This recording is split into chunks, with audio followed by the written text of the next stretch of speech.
समुद्र मध्य बड़ झटका देला बात्या बात्या अस्ना देखाउछि भयंकर रूप। माटी उपरे सृष्टि हेला बात्या रचिबो तांडव। 50 वर्षरे प्रथम थर देखि लोके छानिया। बंगोपसागरे भूकंप, समुद्र उठिछि उच्च ज्वार, माड़ी आसुछि सुनामी। एही सबु जिले में पड़िबो एहार प्रभाव।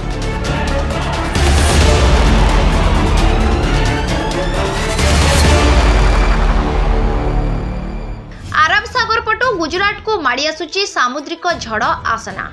एहार प्रभाव रे सारा राज्य में 5 तारिख जाए भीषण अति भीषण वर्षा हेबा नै पूर्वानुमान करिछि भारतीय पाणीपाग विभाग। आशंका करा जाउछि जे एही सामुद्रिक झड़ सौराष्ट्र एवं कच्छ देई अतिक्रम करिबो।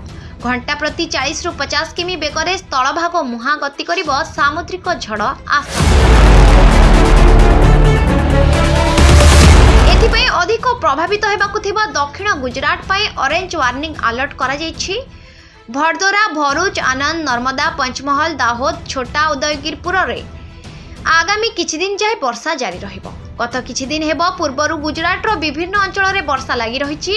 एथिलागि भयंकर बन्या परिस्थिति सृष्टि मध्य होइछि। लगाण वर्षा जोगु गुजरात रे एबे 36 जनक जीवन जाइथिबा बेले 18,000 रु अधिक लोकंकु सुरक्षित स्थान को स्थानांतरित करा जाइछि। 1200 रु अधिक विपन्न को बन्या प्रभावित अंचल रु उद्धार करा जाइछि।